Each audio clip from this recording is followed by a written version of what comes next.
ಮಾತರಂ ಮೇ ಮಾತರಿಶ್ವನ್ನ ಪಿತರತುಲಗುರೋ ಭ್ರಾತರಿಷ್ಟಾಪ್ತಬಂಧೋ ಸ್ವಾಮಿನ್ನ ಸರ್ವಾಂತರಾತ್ಮನ್ನ ಜರಜರಯಿತರ್ಜನ್ಮ ಮೃತ್ಯಾಮಯಾನಾಂ ಗೋವಿಂದೇ ದೇಹಿ ಭಕ್ತಿಂ ಭವತಿ ಚ ಭಗವನ್ ಊರ್ಜಿತಾಂ ನಿರ್ನಿಮಿತ್ತಾಂ ನಿರ್ವ್ಯಾಜಾಂ ನಿಶ್ಚಲಾಂ ತದ್ಗುಣಗಣ ಬೃಹತೀಂ ಶಾಶ್ವತೀಮಾಚುದೇವ ನಾರಾಯಣಂ ನಮಸ್ಕೃತ್ಯ ನರಂ ಚೈವ ನರೋತ್ತಮಂ ದೇವೀಂ ಸರಸ್ವತೀಂ ವ್ಯಾಸಂ ತತೋ ಗ್ರಂಥಮುದೀರಯೇ ವಿಜಾನತಾಂ ಅವಿತ್ತಸ್ಯ ಮಧ್ವಸ್ಯ ಜಗತಿ ಗುರೋಃ ಪೂರ್ವಾಚಾರ್ಯಮಹಿಷ್ಠಾನಾಂ ಇಯಂ ಪ್ರಣತಿಮಾಲಿಕಾ. ನಾವು ಸಾಮಾನ್ಯ ಪೂಜಾ ವಿಧಾನ ಲಕ್ಷಣವನ್ನು ನೋಡಿದ್ವಿ. 21ನೆಯ ಅಧ್ಯಾಯ ಆಗಿತ್ತು. 22ನೇ ಅಧ್ಯಾಯದಿಂದ ಶುರು ಮಾಡೋದು. 23 ಅಂತ ಅದೇ 23. ನಾನು ಮತ್ತೆ ವಾಪಸ್ ಬರ್ತಾ ಇದ್ದೇನೆ. ಅವತ್ತು ಏನು ಹೇಳಿದ್ನೋ ಅದ್ರ ಬಗ್ಗೆ ನನಗೆ ತೃಪ್ತಿ ಇಲ್ಲ, ಆದ್ದರಿಂದ ವಾಪಸ್ ಬರ್ತಾ ಇದ್ದೇನೆ. 21 ಪೂಜಾಧಿಕಾರ ಸಿದ್ಧ್ಯರ್ಥ, ಪೂಜೆಯ ಅಧಿಕಾರ ಸಿದ್ಧಿಗಾಗಿ ಸ್ನಾನವನ್ನು ಮಾಡಬೇಕು ಅಂತ. ಸ್ನಾನ ಅಂದರೆ ಶೌಚೆ. ಹೊರಗಡೆ ಮಾತ್ರ ಅಲ್ಲ, ಮಂತ್ರಸ್ನಾನವೂ ಆಗಬೇಕು ಅಂತ ಹೇಳಿ ಒಂದು ಚಿಂತನೆ. ಸ್ನಾನ ಮಾಡುವಾಗ ಎಲ್ಲರಿಗೂ ಗೊತ್ತಿರೋದೇ, ಆದರೂ ಇದನ್ನು ಚಿಂತನೆ ಮಾಡೋದು, ಶಾಸ್ತ್ರವನ್ನು ಚಿಂತನೆ ಮಾಡೋದನ್ನು ನೋಡ್ತಾ ಇದ್ದೇವೆ. ಇಲ್ಲಿ ಒಂದು ವಿಶೇಷ ಇದೆ. ಏನು? ವಕ್ಷೇ ಸ್ನಾನಂ ಕ್ರಿಯಾದ್ಯಾರ್ಥಂ ನೃಸಿಂಹೇನ ತು ಮೃತ್ತಿಕಂ ಗೃಹೀತಾತಾಂ ದ್ವಿಧಾ ಕೃತ್ವ ಮಲಸ್ನಾನ ಮಥೈಕಯ ಅಂತ. ಸ್ನಾನದಲ್ಲಿ 2 ಬಗೆ: ಮಲಸ್ನಾನ, ಮಂತ್ರಸ್ನಾನ ಅಂತ. ಮಲಸ್ನಾನ ಅಂತ ಹೇಳಿದ್ರೆ ಕೊಳೆಯನ್ನು ತೊಳೆದುಕೊಳ್ಳಲಿಕ್ಕೆ ಇರುವಂಥದ್ದು. ಮಂತ್ರಸ್ನಾನ ಅಂತಂದರೆ ಪೂಜೆಯ ಆಚರಣೆಗಾಗಿ ಇರುವ ಅಧಿಕಾರ ಸಿದ್ಧಿ. 2 ಆಗಿ ಹೇಳ್ತಾರೆ, ಮಲಸ್ನಾನ, ಮಂತ್ರಸ್ನಾನ ಅಂತ. ಮಲಸ್ನಾನ ಯಾವುದರಿಂದ ಮಾಡ್ತಾ ಇದ್ರು ಅಂದರೆ, ಹಿಂದೆ ಮೃತ್ತಿಕಂ, ಕೆಂಪು ಮಣ್ಣು, ಆ ಮಣ್ಣನ್ನು ಹಚ್ಚಿಕೊಂಡು ಸ್ನಾನ ಮಾಡ್ತಾ ಇದ್ರು. ಆ ಮಣ್ಣು ಪರಿಮಳ ಭರಿತವಾಗಿಯೇ ಇತ್ತು. ಈಗ ನಾವು ಕೆಡಿಸಿದ್ದೀವಿ. ಮತ್ತು ಸೋಪು ಅಂದ್ರೇನು? ಅದು ಗ್ಲಿಸರಿನ್ನು ಮತ್ತು ಮಣ್ಣೆ. ಹೆಚ್ಚು ಗ್ಲಿಸರಿನ್ ಇರುತ್ತೆ.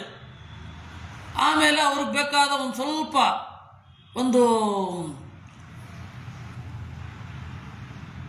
80% ಗ್ಲಿಸರಿನ್ ಹಾಕಿ ಸ್ವಲ್ಪ ಸುಗಂಧ ದ್ರವ್ಯವನ್ನು ಮಾಡ್ತಾರೆ. ಬಣ್ಣ ಬರಲಿಕ್ಕೆ ಇನ್ನೂ ಒಂದು 10% ಹಾಕ್ತಾರೆ. ವಾಸ್ತವವಾಗಿ ನಮ್ಮ ವಿಶ್ವಾಧಿರಾಜರು, ಭರತರಾಜ ಅರಸರು ಸೋಪನ್ನು ಅವರೇ ಕೈಯಲ್ಲಿ ತಯಾರು ಮಾಡಿದ್ದನ್ನು ಕೊಟ್ಟಿದ್ದರು. ಗ್ಲಿಸರಿನ್ನು ಥಳಫಳ ಬಿಟ್ಟು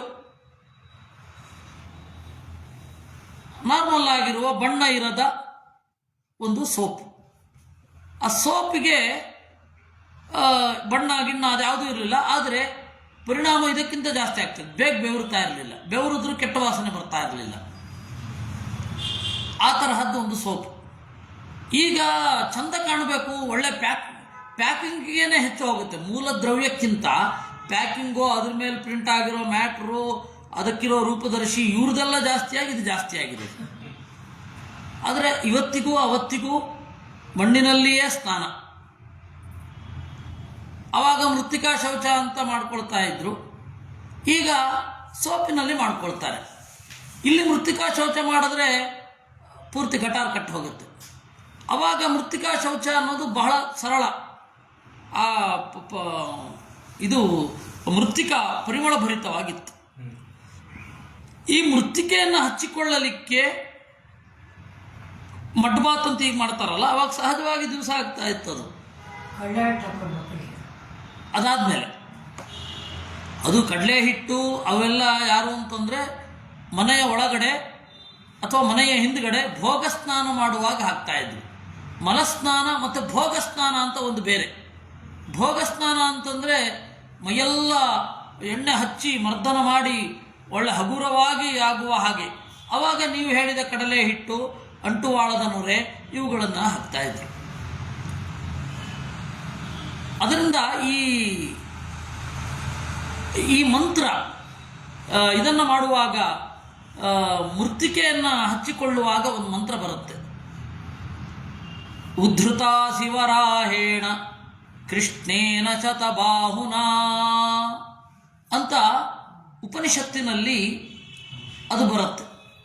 ಯಾವುದು? ಮಹಾನಾರಾಯಣ ಉಪನಿಷತ್ತಿನಲ್ಲಿ ಉದ್ಧೃತಾತಿ ವರಾಹೇಣ ಕೃಷ್ಣೇನ ಶತಬಾಹುನ, ವರಾಹನಿಂದ ಎತ್ತಲ್ಪಟ್ಟವಳು. ಮೃತ್ತಿಕೆ ಹನಮೇ ಪಾಪಂ ಯನ್ಮಯಾ ದುಷ್ಕೃತಂ ಕೃತಂ. ಓ ಮಣ್ಣೆ, ನಾನು ಮಾಡಿದ ಕೆಟ್ಟ ಕೆಲಸವನ್ನೆಲ್ಲ ತೊಳಿ ಅಂತ ಹೇಳಿ ಅದನ್ನು ಮೃತ್ತಿಕೆಯನ್ನು ಹಚ್ಚಿಕೊಳ್ಳಬೇಕು ಒಂದು ಕಾಲದಲ್ಲಿ. ಈಗ ಅದಿಲ್ಲ, ಮೃತ್ತಿಕೆ ಇಲ್ಲ. ಸೀದಾ ಸೋಪ್ ಹಚ್ಕೊಳ್ಳೋದು, ಬಾತ್ರೂಮಲ್ಲಿ ಸೋಪ್ ಹಚ್ಚಿಕೊಂಡು ಬಂದು ಸೀದಾ ಇಲ್ಲಿ ನದಿಯಲ್ಲಿಯೋ ಸರೋವರದಲ್ಲಿಯೋ ಸ್ನಾನ ಮಾಡೋದು. ಯಾಕೆಂದರೆ ಮಲಸ್ನಾನ ಅಲ್ಲಿ ಮಾಡ್ತಾ ಇದ್ದೀವಿ ಈಗ. ಅದು ಒಳ್ಳೆಯ ಕ್ರಮ. ಮಲಸ್ನಾನವನ್ನು ಯಾವತ್ತೂ ಸರೋವರದಿಂದ ಆಚೆಗೆ ಮಾಡಿ ಇಲ್ಲಿ ಬರಬೇಕು. ಅಲ್ಲಿ ವರಾಹ ಅಂತ ಹೇಳಿದ್ದಲ್ವಾ, ಇಲ್ಲಿ ಅಗ್ನಿಪುರಾಣದಲ್ಲಿ ನೃಸಿಂಹೇನತು ಮೃತ್ತಿಕಂ ಅಂತಾರೆ. ನರಸಿಂಹನನ್ನು ನೆನಪಿಸಿಕೊಳ್ಳಬೇಕು ಅಂತ. ತೊಂದರೆ ಇಲ್ಲ, ಎಲ್ಲ ಒಂದೇ. ಆಮೇಲೆ ವಿಧಿಸ್ನಾನವನ್ನು ಮಾಡಬೇಕು. ಹೃದಿಧ್ಯಾಯನ್ ಹರಿಂ ದೇವಂ ಮಂತ್ರೇಣ ಅಷ್ಟಾಕ್ಷರೇಣ. ಹೃದಯದಲ್ಲಿ ದೇವರನ್ನು ಧ್ಯಾನ ಮಾಡ್ತಾ ಅಷ್ಟಾಕ್ಷರದಿಂದ, ಅಂದರೆ ನಾರಾಯಣ ಅಷ್ಟಾಕ್ಷರವನ್ನು ಬಳಸಬೇಕು. ಸ್ನಾನ ಮಾಡೋದಕ್ಕಿಂತ ಮುಂಚೆ ಅಷ್ಟಾಕ್ಷರವನ್ನು ಜಪ ಮಾಡ್ಬೋದು, ಏನು ತೊಂದರೆ ಇಲ್ಲ. ದಿಗ್ಬಂಧಂ ಸಿಂಹ ಜಪ್ತತಃ, ದಿಗ್ಬಂಧವನ್ನು ಮಾಡಬೇಕು. ದಿಗ್ಬಂಧ ಅದು ನಮ್ಮ ತೃಪ್ತಿ. ವಾಸ್ತವವಾಗಿ ಅದು ಯಾವತ್ತೂ ಕೂಡ ಇವಾಗ ಬೆಳಗ್ಗೆ ಬೇಗೆದ್ದು ಜಪ ಮಾಡಬೇಕು, ಮಂದೇಹನನ್ನು ನಾಶ ಮಾಡಬೇಕು ಅಂತಾರೆ. ನಾವು ಜಪ ಮಾಡದೆ ಹೋದರೆ ಸೂರ್ಯನನ್ನು ಮಂದೇಹ ಮುತ್ತಿ ಬಿಡ್ತಾನೇನು? ಅಥವಾ ಸೂರ್ಯ ಸತ್ತೋಗ್ತಾನ? ಸೂರ್ಯನಿಗಲ್ಲ ಮಂದೇಹರ ಕಾಟ ಇರೋದು, ನಮಗೆ ಇರೋದು. ಮಂದ ಈಹ ಅಂದರೆ ಚೇಷ್ಟೆ, ಮಂದವಾದ ಕ್ರಿಯೆ. ಮಂದೇಹ ರಾಕ್ಷಸರು ನಮಗೆ ಮುತ್ಕೊಂಡಿರೋದು. ನಾವು ಹೇಳೋದು, ಸೂರ್ಯನಿಗೆ ಮುತ್ಕೊಂಡಿರ್ತಾರೆ. ನೀನು ಅರ್ಘ್ಯಪ್ರದಾನ ಮಾಡಿದ್ರೆ ಆ ಅರ್ಘ್ಯಪ್ರದಾನ ಅನ್ನೋದು ಅಸ್ತ್ರವಾಗಿ ಅವ್ರನ್ನ ಹೋಗಿ ಹೊಡೆದು ಮಂದೇಹರನ್ನು ಚದುರಿಸುತ್ತೆ. ಹೌದು, ಬೆಳಗ್ಗೆ ಬೇಗ ಎದ್ದು ನೀವು ಮಾಡಿದ್ರೆ ಮಂದ ಈಹ ಸತ್ತ ಅಂತಾನೆ ಅರ್ಥ ಅಲ್ವಾ? ಬೆಳಗ್ಗೆ 4 ಗಂಟೆಗೋ 5 ಗಂಟೆಗೋ ಎದ್ದು ಜಪ ಮಾಡಿದೆವು ಅಂದರೆ ನಮ್ಮ ಒಳಗಿನ ಮಂದೇಹರನ್ನು ನಾಶ ಮಾಡಿದೆವು ಅಂತಲೇ ಅರ್ಥ. ಆ ಮಂದೇಹ ಏನು ಮಾಡ್ತಾನೆ? ಸಂದೇಹವನ್ನು ನಾಶ ಮಾಡ್ತಾನೆ. ಹೀಗಾಗಿ ಮಂದೇಹ ಅನ್ನೋದು ಹೇಗೆ ಹೊರಗಡೆ ಹೇಳ್ತಾ ಅದು ಒಳಗಡೆಯ ಕ್ರಿಯೆಯಾಗುತ್ತೋ ಹಾಗೆ ದಿಗ್ಬಂಧವೂ ಅಷ್ಟೆ. ಈಗ ನಾನು ಒಬ್ಬ ಜಪ ಮಾಡ್ತಾ ಇರ್ತೇನೆ ನಮ್ಮ ಮನೆಯಲ್ಲಿ, ಇತಿ ದಿಗ್ಬಂಧ ಅಂತೀನಿ.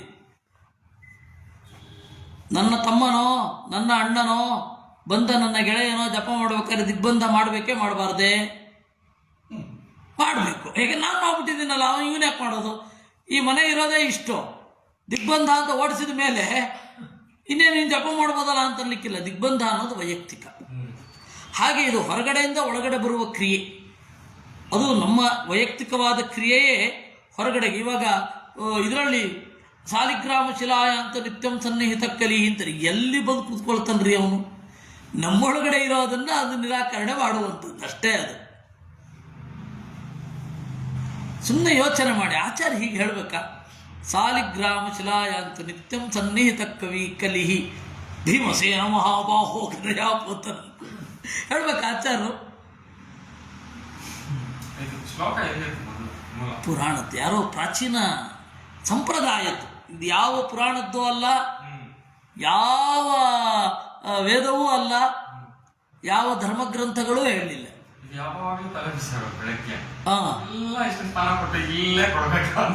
ಇಲ್ಲೇ ಕೊಡಬೇಕಾದ್ರೆ ಅದು ನಮ್ಮ ಒಳಗಡೆ ಇದ್ದೇ ಇರ್ತಾನಲ್ಲ, ಅವನನ್ನು ಓಡಿಸುವ ಪ್ರಕ್ರಿಯೆ. ಮತ್ತು ಅದಕ್ಕಾಗಿ ಅತ್ಯಂತ ಸಂಪ್ರದಾಯವಲ್ಲವರು ಅದನ್ನು ಮಾಡಲೇಬೇಕು ಅಂತೇನು ಇಟ್ಕೊಂಡಿಲ್ಲ. ಒಂದು. ಎರಡನೆಯದ್ದು, ಹಾಗೆ ಮಾಡಿದರೂ ಅಭ್ಯಾಸದಿಂದ ಆ ನೀರು ಚೆಲ್ಲಿ ಬಿಡ್ತಾರೆ, ಆ ನೀರನ್ನು ಮುಟ್ಟಲ್ಲ. ಅದಕ್ಕೆ ಕೆಲವೊಮ್ಮೆ ಸ್ವಾಮಿಗಳೆಲ್ಲ ಮಾಡಲ್ಲ, ದೇವರ ಸೇವೆಯವರು ಮಾಡಿಟ್ಟಿರ್ತಾರೆ, ಆಮೇಲೆ ಬಂದು ಅವರು ಮಾಡುವಂಥದ್ದು ಹಾಗೆ. ಅದರಿಂದಾಗಿ ಯಾವುದೇ ಒಂದು ಕ್ರಿಯೆಯ ಅರ್ಥ ತಿಳ್ಕೊಂಡಾಗ ಅದರ ಮಿತಿ, ಅದರ ಸಾಧ್ಯತೆಗಳು ಅದು ಅರ್ಥ ಆಗಬೇಕು. ಇವೆಲ್ಲ ದಿಗ್ಬಂಧ ಇತ್ಯಾದಿಗಳೆಲ್ಲ ನಮ್ಮ ವೈಯಕ್ತಿಕವಾಗಿ ನಮ್ಮ ಮನಸ್ಸಿನ ಜಾಗರೂಕತೆಗಾಗಿ. ಸ್ಮೃತ್ವಾ ಘಮರ್ಚಣಂ ವಸ್ತ್ರಂ ಪರಿಧಾಯತ ಮಾತರೇತ್ ವಾಸುದೇವ ಪ್ರದಪ್ತೇನ ತೀರ್ಥಂ ಸಂಕಲ್ಪ್ಯ ಚಾಲಭೇತ್. ಇಡೀ ತೀರ್ಥವನ್ನು ಓಂ ನಮೋ ಭಗವತೆ ವಾಸುದೇವಾಯ ಅಂತ ಜಪ ಮಾಡಬೇಕಂತ. ಇದು ಒಂದು ಕ್ರಮ. ಹಲವಾರು ತರಹದ ಕ್ರಮ ಇದೆ. ಸಂಧ್ಯಾ ವಂದನೆ ಆಗಲಿ, ಸ್ನಾನ ಆಗಲಿ, ಪೂಜೆ ಆಗಲಿ, ಅದರಲ್ಲಿ ನಮಗೊಂದು ಸ್ವಾತಂತ್ರ್ಯವಿದೆ. ಏನು ಸ್ವಾತಂತ್ರ್ಯ? ಶಾಸ್ತ್ರದ ಚೌಕಟ್ಟಿನಲ್ಲಿಯೇ ಬರುವಂತಹ ಒಂದು ಸ್ವಾತಂತ್ರ್ಯ. ಶಾಸ್ತ್ರದ ಚೌಕಟ್ಟಿನಾಚೆ ಅಲ್ಲ, ಶಾಸ್ತ್ರದ ಚೌಕಟ್ಟಿನ ಒಳಗಡೆಯೇ ಆ ಸ್ವಾತಂತ್ರ್ಯ ಬರುತ್ತೆ ನಮಗೆ. ಆ ಸ್ವಾತಂತ್ರ್ಯದಲ್ಲಿ ಸ್ನಾನ ಮಾಡೋದು ಒಂದು, ಪೂಜೆ ಮಾಡೋದು ಹೌದು, ಜಪ ಮಾಡೋದು ಹೌದು. ಜಪ ನೀವು ಎಷ್ಟು ಹಿಗ್ಗಿಸ್ಕೋಬೋದು, ಎಷ್ಟು ಹಿಗ್ಗಿಸ್ಕೋಬೋದು. ಯಾವ ಜಪ ಬೇಕಾದರೂ ಮಾಡಬಹುದು. ಜಪ ಮಾಡುವಾಗ ನೀವು ಇಲ್ಲ ನಾನೊಂದು ಚಿತ್ರ ಇಟ್ಕೊಳ್ತೇನೆ, ಅದು ಅಟ್ಲೀಸ್ಟು ಅದರಿಂದ ಬರುತ್ತೆ ಅಂದರೆ ಆ ಚಿತ್ರ ಇಟ್ಕೊಳ್ಳಿ, ಏನು ತಪ್ಪಿಲ್ಲ. ಶಾಸ್ತ್ರದಲ್ಲಿ ಹೇಳಿದೆ ಅಂದರೆ ಹೇಳಿಲ್ಲ, ಆದರೆ ಮಾಡ್ಬೋದಾನ ಮಾಡ್ಬೋದು. ಹಾಗೆ ಅದರಿಂದ ನಾವು ಆಚಾರ್ಯರು ಹೇಳ್ತಾರಲ್ಲ ಇದರಲ್ಲಿ, ಪುರತೋ ವಿಸೃತ ಸಮಾಧಿ ಶುದ್ಧೈ ಯತಯಸ್ತತ್ರ ಪಟಿ ಕಷಾಯ ವೇಷಾ ಅಂತ.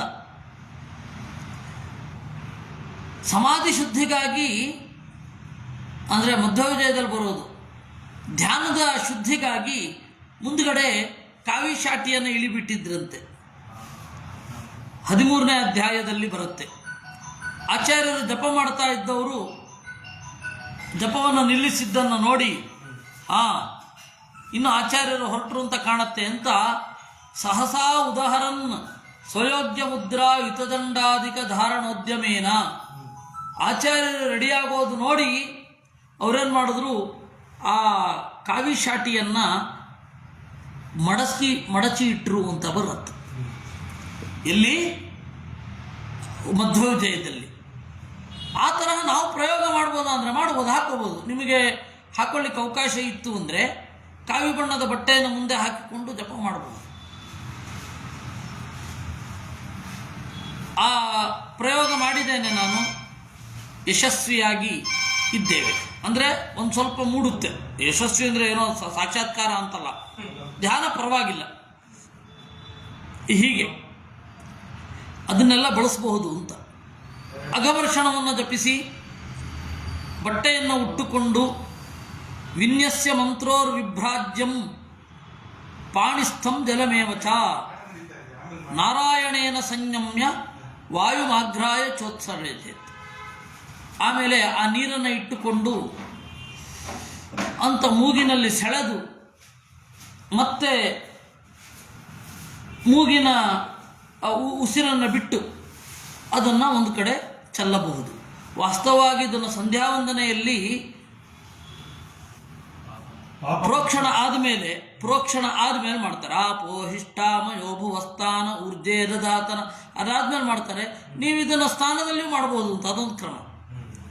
ಏಕೆಂದರೆ ಆಚಾರ್ಯರು ಹೇಳಿದ್ದಾರೆ, ತಂತ್ರ ಮಾರ್ಗಾಸ್ತು ಹರಿಣ ಶಸಂಖ್ಯಾ ಕೀರ್ತಿತ ಅಪಿ ತೇಶ್ವಯಂ ಸುಗಮೋ ಮಾರ್ಗ ಸುಫಲಶ್ಚಾನುತಿಷ್ಠತಾಂ ಅಂತ.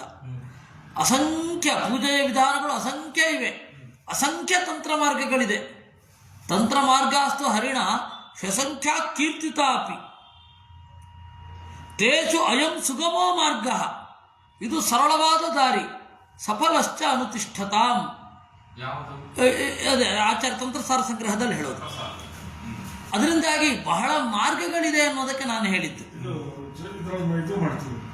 ಅದು ಮಾಡ್ತಾರೆ. ಜಪಕ್ಕಿಂತ ಮೊದಲು ಶೋಷಣಂ ದಹನಂ ಪ್ಲುತಿಂ ವಾಯುವಗ್ನಿ ವಾರುಣೈರ್ಬೀಜೈ ಧ್ಯಾತ್ವಾ ತನ್ಮಂಡಲೇ ಹರಿಂ ಅಂತ ಪಾಪಪುರುಷರನ್ನು ನೆನೆದು ಇಲ್ಲಿ ಒಂದು ಗಾಳಿ ನಿಮ್ಮ ಹೊಟ್ಟೆ ಒಳಗಡೆ ಓಡಾಡಿದಂತೆ ಅನುಭವ ಆಗಬೇಕು.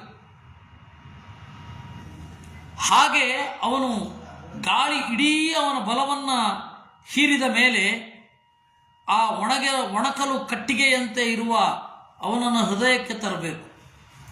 ಅಲ್ಲಿ ಇರುವ ಬೆಂಕಿ ಸುಟ್ಟು ಬಿಡಬೇಕು. ಅಲ್ಲಿರುವ ಬೆಂಕಿ ಸುಟ್ಟು ಬಿಡಬೇಕು.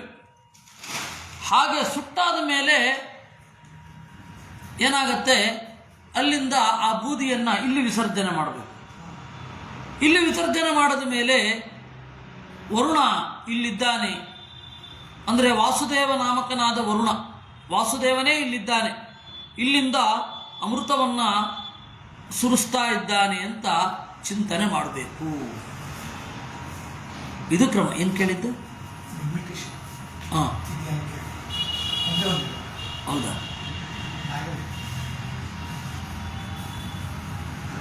ಇದು ಕ್ರಮ. ನಿಮಗೆ ಅದರ ಅನುಭವ ಆಗಬೇಕು. ಇಡೀ ಮೈ ತುಂಬ ಅಮೃತ ಹರಿದ ಹಾಗೆ ಅನುಭವ ಆಗಬೇಕು. ಇಲ್ಲಿ ಉರಿದ ಹಾಗೆ ಅನುಭವ ಆಗಬೇಕು. ಇಲ್ಲಿ ಗಾಳಿ ಓಡಾಡಬೇಕು. ಆ ತರಹದ ಅನುಭವ ಫೀಲ್ ಆಗಬೇಕು ಅಂತನ್ನೋದು ಗುರಿ. ಅದಕ್ಕೆ ಭಾವಪೂರ್ಣವಾಗಿ ಮಾಡ್ತಾ ಇದ್ರೆ ಯಾವತ್ತೋ ಒಂದು ದಿವಸ ಆಗುತ್ತೆ. ಅದರಿಂದ ಅದು ಒಂದು ಪಾಪಪುರುಷ ವಿಸರ್ಜನೆ. ಇನ್ನೊಂದಿದೆ, ಬೆಳಗ್ಗೆ ಮತ್ತು ಸಂಜೆ ಸ್ವಲ್ಪ ವ್ಯತ್ಯಾಸದೊಂದಿಗೆ. ಸೂರ್ಯಶ್ಚ ಮಾಮನ್ಯಶ್ಚ ಮನ್ಯುಪತಯಶ್ಚ ಮನ್ಯುಕೃತೇಭ್ಯ ಪಾಪೇಭ್ಯೋ ರಕ್ಷಂತಾಂ ಯದಹ್ನಾ ಪಾಪಮಕಾರುಚಂ ಅಂತ ರಾತ್ರಿ, ಯದ್ರಾತ್ರಿಯ ಪಾಪಮಕಾರುಚಂ ಅಂತ ಬೆಳಗ್ಗೆ. ಆ ಮಂತ್ರವನ್ನು ಜಪಿಸಿ ವಿಸರ್ಜನೆ ಮಾಡೋರು ಇದ್ದಾರೆ, ಕುಡಿಯೋರು ಇದ್ದಾರೆ. ಎರಡೂ ಇದೆ ಕ್ರಮ. ಎರಡು ಅವರವರ ಅನುಸಂಧಾನಕ್ಕೆ ಒಳಪಟ್ಟದ್ದು.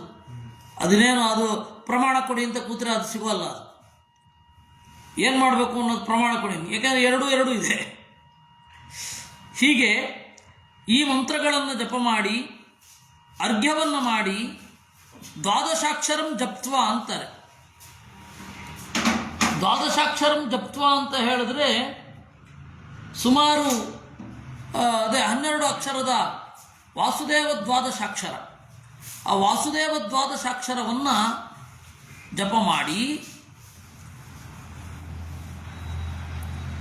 ಆಮೇಲೆ ಅರ್ಘ್ಯ ಪಾದ್ಯ ಮೊದಲಾದವುಗಳನ್ನು ಮಾಡಿ ಮಂತ್ರಾನ್ ದಿಕ್ಪಾಲ ಪರ್ಯಂತಾನ್ ಋಷೀನ್ ಪಿತೃಗಣಾನಪಿ, ದಿಕ್ಪಾಲಕರನ್ನು ಚಿಂತನೆ ಮಾಡಬೇಕು.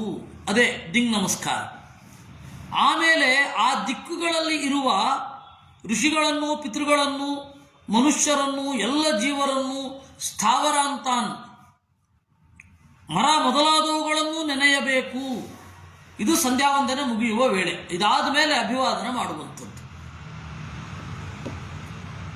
ಎಲ್ಲರನ್ನ ನೆನಪಿಸ್ಕೊಳ್ಳೋದು. ಕೆಲವೊಮ್ಮೆ ಆಗಲೇ ಜಪ ಆದಮೇಲೆ ತರ್ಪಣವನ್ನು ಕೊಡೋದು ಉಂಟು. ಸಂಜೆ ಹೊತ್ತು ನೆನಪಿಸ್ಕೊಳ್ಳೋದು ಇದೆ. ಹೀಗೆ ದಿಕ್ಪಾಲಕರನ್ನು, ಎಲ್ಲ ಜೀವರನ್ನು ನೆನಪಿಸಿಕೊಂಡು ನ್ಯಸ್ಯ ಚಾತ್ಮನಿ ಸಂಹೃತ್ಯ ಮಂತ್ರಾನ್ ಯಾಗಗೃಹಂ ವ್ರಜೇತ್, ದೇವರನ್ನು ಮತ್ತೆ ಒಳಗಡೆ ಇಟ್ಟುಕೊಂಡು ಮಾಡಬೇಕು. ಇದು ಸ್ನಾನದ ಪೂರ್ಣ ಪ್ರಕ್ರಿಯೆ. ಇದೆಲ್ಲವೂ ಸ್ನಾನವೇ. ಸಂಧ್ಯಾವಂದನೆಯೂ ಸ್ನಾನವೇ, ಒಳಗಿನ ಸ್ನಾನ, ಒಳಗೆ ತೊಳೆದುಕೊಳ್ಳುವ ವಿಧಾನ ಅದು. ಈ ರೀತಿ ಅಗ್ನಿಪುರಾಣದಲ್ಲಿ ಸಾಮಾನ್ಯ ಪೂಜಾ ವರ್ಣನ ಅಂತನ್ನುವ 22ನೇ ಅಧ್ಯಾಯ ಆಯಿತು. ಇನ್ನು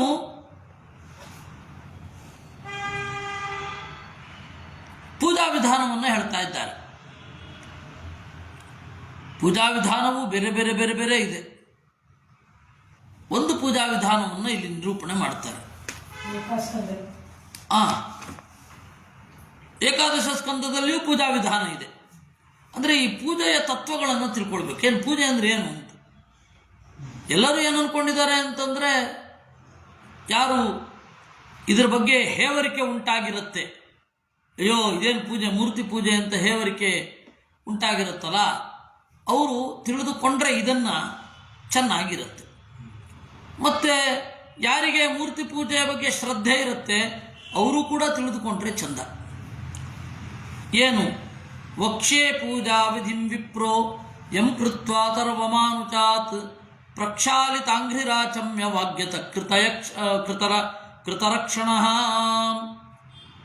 ಕಾಲ್ಗಳನ್ನು ತೊಳೆದುಕೊಂಡು ಆಚಮನ ಮಾಡಿ ಮೌನಿಯಾಗಿ ಪ್ರಾಂಗುಖನಾಗಿ ಸ್ವಸ್ತಿಕಾಸನದಲ್ಲಿ ಕುಳಿತು ನಾಭಿ ಮಧ್ಯಸ್ಥನಲ್ಲಿ ಇಲ್ಲಿ ಯಂ ಅಂತನ್ನುವ ಬೀಜವನ್ನು ಜಪ ಮಾಡಿ ಆಮೇಲೆ ಇಲ್ಲಿಗೆ ತಂದು ಬೀಜಂ ತೇಜೋನಿಧಿಂ ಸ್ಮರನ್ ರಂ ಅಂತ ಹೇಳಿ ಚಿಂತಿಸಿ ಅದರಿಂದ ಕಶ್ಮಲವನ್ನು ಅಪಹರಿಸಿಕೊಂಡು ಶಶಾಂಕಾಕೃತಿ ಬದ್ಧ್ಯಾದೇಹೆ ಅಂಬರಸ್ಥ ಸುಧಾಂಬುಭಿ ಇಲ್ಲಿ ಅಮೃತವನ್ನು ನೆನಪಿಸಿಕೊಳ್ಳೋದು. ಇದಕ್ಕೆ ಇರುವ ಮಂತ್ರ ಎಲ್ಲದಕ್ಕೂ ವಾಸುದೇವ ದ್ವಾದಶಾಕ್ಷರ ಕಾಮನ್. ಇಲ್ಲಿ ನಿಮ್ಮ ಕೇವಲ ತಲೆಯಿಂದ ಬೀಳತ್ತೆ ಅಂತಲ್ಲ, ಇಡೀ ಭೂಮಂಡಲದಿಂದ ಪ್ರೇರಿತನಾಗಿ ದೇವತೆಗಳು ನಭೋಮಂಡಲದಿಂದ ಅಮೃತದ ಮಳೆಗೆರೆಯುತ್ತಾರೆ ಅಂತ ಇಟ್ಕೊಳ್ಬೇಕಂತೆ. ಅಹೃತ್ಪದ್ಮ ವ್ಯಾಪಿಭಿರ್ದೇಹಂ ಸ್ವಕಂ ಆಪ್ಲಾವಯತ್ ಸುಧೀಹಿ ಸುಷುಮ್ನಾಯೋನಿ ಮಾರ್ಗೇಣ ಸರ್ವನಾಡಿ ವಿಸರ್ಪಿಭಿಹಿ. ಸುಷುಮ್ನ ಇಲ್ಲಿ ಇರೋದು ಒಂದೇ ನಾಡಿ, ವಾಸ್ತವವಾಗಿ ಸುಷುಮ್ನ ನಾಡಿ ಒಂದೇ. ಅದಕ್ಕೆ ಇರುವ ಬೇರೆ ಬೇರೆ ಸೈಡ್ಗಳೇನಿದೆ, ವಜ್ರಿಕಾ, ಆರ್ಯ, ಪ್ರಕಾಶಿನಿ, ವೈದ್ಯುತ, ಬ್ರಹ್ಮನಾಡಿ, ಪಿಂಗಲ ಅಂತೇನಿದೆ, ಇಡಾ ಪಿಂಗಲ, ವಜ್ರಿಕಾ, ಆರ್ಯ, ಸುಷುಮ್ನ, ಅದು ಮಧ್ಯದ ಸುಷುಮ್ನ. ಅದರ ಮೇಲೆ ಕೆಳಗಡೆ ಆಚೆ ಈಚೆ ಮತ್ತು 4 ದಿಕ್ಕುಗಳು, ಅದಕ್ಕೆ ಒಂದೊಂದು ಹೆಸರು. ಅಲ್ಲಿಂದ ನಡುವಣ ಭಾಗದಿಂದ ಒಂದು ಬೆಳಕು, ಅದನ್ನು ಚಿಂತನೆ ಮಾಡಬೇಕು. ಅದಕ್ಕೆ ಪೋಷಕವಾಗಿಯೇ ನಾವು ಇದನ್ನು ಕೂಡ ಊರ್ಧ್ವಪುಂಡ್ರವನ್ನು ಹಚ್ಚಿಕೊಳ್ಳೋದು. ಅದನ್ನು ಹೇಳಿದವರು ಯಾರು ಗೊತ್ತಾ? ವಿಷ್ಣು ತೀರ್ಥರು ಸನ್ಯಾಸ ಪದ್ಧತಿಯಲ್ಲಿ ನಿರೂಪಣೆ ಮಾಡಿದ್ದಾರೆ.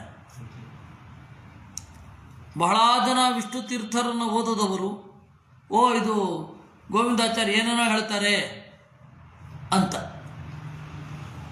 ಏನೇನೋ ಹೇಳ್ತಾರೆ, ಅಲ್ಲಿಲ್ಲ ಮಾಡಲ್ಲ, ಸುಮ್ಮನೆ ಸೈಂಟಿಫಿಕ್ ಅಂತಾರೆ ಅಂತ. ಹೌದು, ಆವಾಗ ಒಂದು ಕಾಲದಲ್ಲಿ ಸೈನ್ಸ್ ಅಂತ ಹೇಳ್ತಾ ಇದ್ದದ್ದು ಹೌದು ಗುರುಗಳು. ನೀವು ಅರ್ಲಿ 90s 80s ಉಪನ್ಯಾಸವನ್ನು ಕೇಳ್ತಾ ಇದ್ದರೆ ಬಹಳಷ್ಟು ಜನ ಪಾಶ್ಚಾತ್ಯ ಗ್ರಂಥಕಾರರನ್ನು ಅವರು ಉಲ್ಲೇಖಿಸ್ತಾ ಇದ್ರು. 90ರಲ್ಲಿಯೂ ಕೂಡ ಬಹಳ ಇತ್ತು ಅದು. ಆಮೇಲೆ 2000ದಿಂದ ಕಡಿಮೆ ಆಗ್ತಾ ಹೋಯಿತು. ಅಪರೂಪಕ್ಕೆ ಯಾವುದೋ ಕೆಲವು ಕೋಟ್ಗಳು ಅವರು ಮೊದಲಿಂದ ರೂಢಿಸಿಕೊಂಡು ಬಂದದ್ದು ಅದನ್ನೇ ಹೇಳ್ತಾ ಇರ್ತಿದ್ರು. ಆಮೇಲೆ ಅದನ್ನು ಬಿಟ್ಟರು, ವಾಸ್ತವವಾಗಿ ಅದನ್ನು ಬಿಟ್ಟರು. ಮತ್ತು ಅವತ್ತಿನ ಕಾಲದಲ್ಲಿ ಟ್ರೆಂಡಿಂಗ್ ಯಾವುದು ಅಂದರೆ ಸೈಂಟಿಫಿಕ್ ಆಗಿದೆ ಅಂತ ಹೇಳೋದು ಟ್ರೆಂಡ್. ಅವತ್ತು ಪ್ರತಿಯೊಂದು ಕ್ರಿಯೆಯೂ ಸೈಂಟಿಫಿಕ್ ಆಗಿದೆ. ಇವತ್ತು ಜನ ಸೈಂಟಿಫಿಕ್ಕನ್ನು ಕೇಳ್ತಾ ಇಲ್ಲ. ನಾವು ಯಾವುದಾದ್ರೂ ಯಂತ್ರವನ್ನು ಪ್ರಯೋಗ ಮಾಡಬೇಕಾದ್ರೆ ಆ ಯಂತ್ರದ ಬಗೆಗಿನ ಅರಿವಿದ್ರೆ ಸಾಕು, ಅಷ್ಟೇ ಸೈನ್ಸು. ಪ್ಯೂರ್ ಸೈನ್ಸ್ ಎಲ್ಲ ಕಟ್ಕೊಂಡು ಏನಾಗಬೇಕಿದೆ ಅಂತ ಇವತ್ತು ಅದನ್ನು ಕೇಳಲ್ಲ. ಆವಾಗ ಅವರು ಬಹಳ ಆ ತರಹ ಹೇಳ್ತಾ ಇದ್ರು. ಅದನ್ನಾಗ ಸೈಂಟಿಫಿಕ್ ಆಗಿ ಅಂತ ಹೇಳುವ ಭರದಲ್ಲಿ ಅವರೇನು ಮಾಡ್ತಾ ಇದ್ರು, ವಿಷ್ಣು ತೀರ್ಥರನ್ನು ಹೇಳದೆ ಇವರು ಅದು ಓದಿಲ್ಲ, ಆದ್ದರಿಂದ ಅವರು ಇಲ್ಲಿರುವಂತಹದ್ದನ್ನು ಆಕ್ಟಿವೇಟ್ ಮಾಡಿ ಊರ್ಧ್ವಮುಖದಲ್ಲಿ ನಡೆಸುವಂತಹ ಒಂದು ಕ್ರಿಯೆ ಅಂತ ಇದ್ರು. ವಾಸ್ತವವಾಗಿ ಊರ್ಧ್ವಪುಂಡ್ರ ಯಾಕೆ ಹಚ್ಚಬೇಕು, ಊರ್ಧ್ವಪುಂಡ್ರದ ಪ್ರಯೋಜನ ಏನು, ನಾವು ಆಯ್ಕೆ ಮಾಡಿಕೊಂಡ ಸ್ಥಳ ಏನು ಇತ್ಯಾದಿಗಳ ಬಗ್ಗೆ ಸಂಕ್ಷಿಪ್ತವಾಗಿ ವಿಷ್ಣು ತೀರ್ಥರು ಹೇಳಿದ್ದಾರೆ.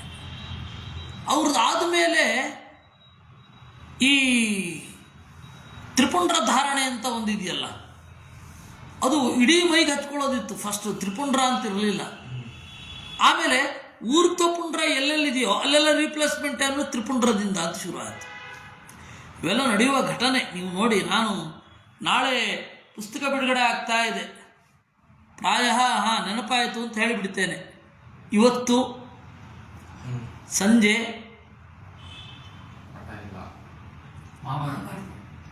ಮತ್ಸ್ಯಪುರಾಣ ಇಲ್ಲ.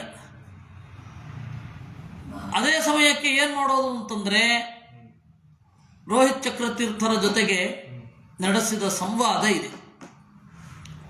ನೀವು ಕೇಳಬೇಡಿ, ಅದನ್ನು ಊರೆಲ್ಲ ಕೇಳಿ, ಏನು ತೊಂದರೆ ಇಲ್ಲ.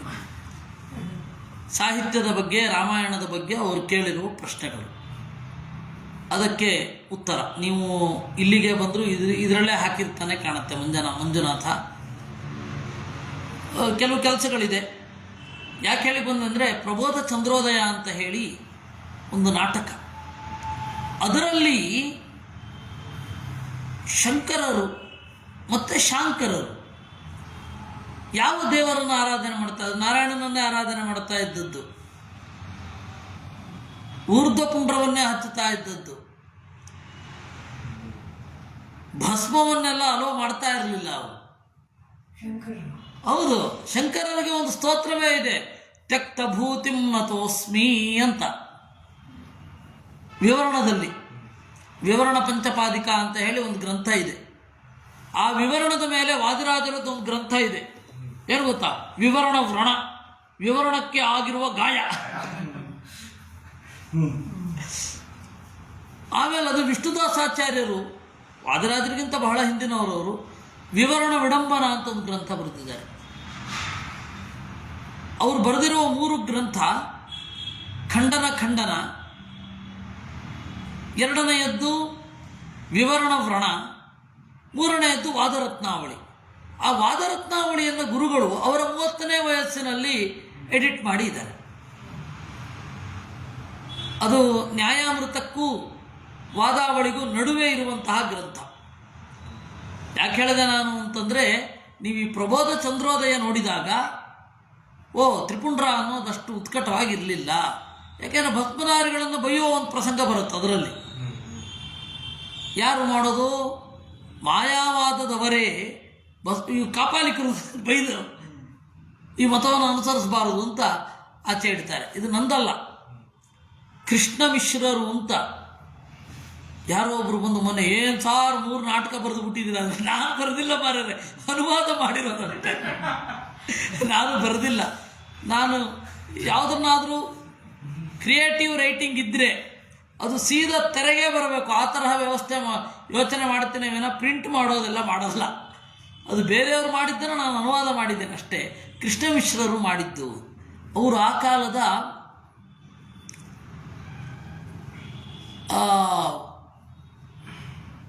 ಸನ್ಯಾಸಿಗಳು, ನಾಟಕವನ್ನು ಬರೆದವರು, ಮಾಯಾವಾದಿ ಧುರೀಣರವರು. ಅವರು ನೀವು ನೋಡಿದ್ರೆ ಆ ಕಾಲದಲ್ಲಿ ಶಾಂಕರ ಮತ ಹೇಗಿತ್ತು, ಈಗ ಹೇಗೆ ಬದಲಾವಣೆ ಆಯಿತು ಅನ್ನೋದು ಗೊತ್ತಾಗುತ್ತೆ.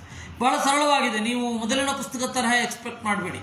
ಮೊದಲನೇ ಪುಸ್ತಕ ಆಗಮಡಂಬರ, ಹೆಸರು ಸರಳ, ಆದರೆ ಓದಲಿಕ್ಕೆ ಬಹಳ ಜನರಿಗೆ ಕಷ್ಟ ಆಯಿತು. ಆದರೆ ಇಲ್ಲಿ ಹಾಗಲ್ಲ. ಈಗ ಪ್ರಿಂಟ್ ಆಗುವ 2 ಪುಸ್ತಕಗಳು ಕೂಡ, ಅಂದರೆ 2 ಕಟ್ಟು, ಒಂದು ಪ್ರಬೋಧ ಚಂದ್ರೋದಯ, ಸಂಕಲ್ಪ ಸೂರ್ಯೋದಯ, ಪ್ರಚಂಡ ರಾಹುದಯ, ಸರಳವಾದ ನಾಟಕ, ಅರ್ಥ ಆಗುವ ನಾಟಕ, ಖುಷಿಯಾಗುವ ನಾಟಕ, ಓದು ನಾಟಕ. ಇನ್ನು ಸಂಗ್ರಹ ರಾಮಾಯಣ, ಅದರಲ್ಲಿ ನೀವು ನೋಡಿದ್ರೆ ಪ್ರಬೋಧ ಚಂದ್ರೋದಯದಲ್ಲಿ ಇದಕ್ಕೆ ನಿಮಗೆ ಸಿಗುತ್ತೆ. ಊರ್ಧ್ವಪುಂಡ್ರ ಅನ್ನೋದು ಪ್ರಾಚೀನ, ಅಷ್ಟೇ ಅಲ್ಲ ಬ್ರಹ್ಮನಾಡಿಯ ಉತ್ಕ್ರಮಣಕ್ಕೆ ಯೋಗ್ಯವಾದದ್ದು ಅಂತ ವಿಷ್ಣು ತೀರ್ಥರು ಹೇಳಿದ್ದು. ಊರ್ಧ್ವಪುಂಡ್ರ ಇತ್ತು ಅಂತ ನಿಮಗೆ ಪ್ರಬೋಧ ಚಂದ್ರೋದಯದಿಂದ ತಿಳಿಯುತ್ತೆ. ಇನ್ನೂ ಒಂದು ಸ್ವಲ್ಪ ಆಳವಾಗಿಳಿದ್ರೆ ವಿವರಣದಲ್ಲಿ ವಿವರಣ ಪಂಚಪಾದಿಕ ಅಂತ ಹೇಳಿ ಶಾಂಕರ ಭಾಷ್ಯದ ಮೇಲೆ ಬರೆದದ್ದಕ್ಕೆ ತ್ಯಕ್ತಭೂತಿ ನತೋಸ್ಮಿ ಅಂತ. ಸಂಸ್ಕೃತದಲ್ಲಿ ಭೂತಿ ಅಂದರೆ ಐಶ್ವರ್ಯವೂ ಹೌದು, ಬೂದಿಯೂ ಹೌದು. ಅದಕ್ಕೆ ಸನ್ಯಾಸ ತಗೊಂಡ್ರೆ ಐಶ್ವರ್ಯವನ್ನು ತ್ಯಾಗ ಮಾಡಿರ್ತಾರೆ. ಹೌದು, ಸನ್ಯಾಸ ತಗೊಂಡ್ರೆ ಐಶ್ವರ್ಯ ತ್ಯಾಗ ಇರುತ್ತೆ. ಆದರೆ ಅದರ ಕೆಳಗಡೆ ವ್ಯಾಖ್ಯಾನದಲ್ಲಿ ಇಲ್ಲ, ಭೂತಿ ಅಂದರೆ ಸಂಪತ್ತು ಅಂತ ಮಾತ್ರ ಅರ್ಥ ಅಲ್ಲ, ತಿರ್ಯಪುಂಡ್ರಾದಿ ಅಂತ ಕೂಡ ಬರೆದಿದ್ದಾರೆ, ಭಸಿತಾದಿ ಅಂತಲೂ ಕೂಡ ಬರೆದಿದ್ದಾರೆ. ಭಸಿತ ಅಂದರೆ ಭಸ್ಮ. ಉತ್ತರ ಕರ್ನಾಟಕದಲ್ಲಿ ಅದಕ್ಕೆ ವಿಭೂತಿ ಅಂತಲೇ ಹೇಳೋದು. ಹೌದು, ವಿಭೂತಿ ಅಂತಾರೆ, ಈ ಬತ್ತಿ ಅಂತಾರೆ, ಈ ಬುತ್ತಿ ಲಿಂಗಾಯಿಸೋರು ಎಲ್ಲ ಹೇಳ್ತಾರೆ. ವಿಭೂತಿಯೇ ತ್ಯಕ್ತ ಭೂತಿಂ ನತೋಸ್ಮಿ ಅಂತ ಹೇಳಿ ಶಂಕರರ ಸ್ತೋತ್ರ ಇದೆ. ಅದರಿಂದಾಗಿ ಅದಿರೋದು ಆ ಒಂದು ಊರ್ಧ್ವಕ್ರಮಣಕ್ಕೆ ಅನುಕೂಲ ಆಗುವ ನಡೆ, ಅದನ್ನು ಹಚ್ಚಿಕೊಳ್ಬೇಕು. ಸುಷುಮ್ನ ಯೋನಿ ಮಾರ್ಗೇಣ ಸರ್ವನಾಡಿ ವಿಸರ್ಪಿಭಿ ಶೋಧಯಿತ್ವ ನೆಸೇತ್ತತ್ವಂ ಕರಶುದ್ಧಿ ಮತಾಸ್ತ್ರಕಂ ವ್ಯಾಪಕಂ ಹಸ್ತಯೋರಾದೌ ದಕ್ಷಿಣಾಂಗುಷ್ಟತಂಕಕಂ ಮೂಲಂ ದೇಹೇ ದ್ವಾದಶಾಂಕಂ ನೆಸೇನ್ ಮಂತ್ರೇರ್ ದ್ವಿಷಟ್ಕಕೈ. 12 ಮಂತ್ರಗಳಿಂದ 12 ನಾಮಗಳನ್ನು ನಾವು ಹಾಕಿಕೊಳ್ಳಬೇಕು. ಅಥವಾ 12 ನಾಮ ನಾವು ಹಾಕ್ಕೊಳ್ಳಲ್ಲ ಅಂದರೆ ನೆನಪಿಸ್ಕೊಳ್ಬಹುದು. ಅದಕ್ಕೆ ದ್ವಾದಶ ನಾಮಗಳು ಅಂತ. ಲೆಕ್ಕದ ಪ್ರಕಾರ ನೋಡಿದ್ರೆ 14 ಹೊಟ್ಟೋಗುತ್ತೆ. ಅದಕ್ಕೆ ಇಲ್ಲಿ 2ರಲ್ಲೂ ಇಲ್ಲ, ಕೇವಲ ಹೃದಯ ಕಮಲದಲ್ಲಿ ಇರುವಂತಹ ಒಂದು ಅದನ್ನು ತೀಡಿ ಅಲ್ಲ ಹಾಗಿದೆ ಅಂತ ಚಿಂತನೆ ಮಾಡಬೇಕು. ಅದಕ್ಕೆ ಕೊಟ್ಟ ಹೋಮ್ವರ್ಕ್ ಅದು.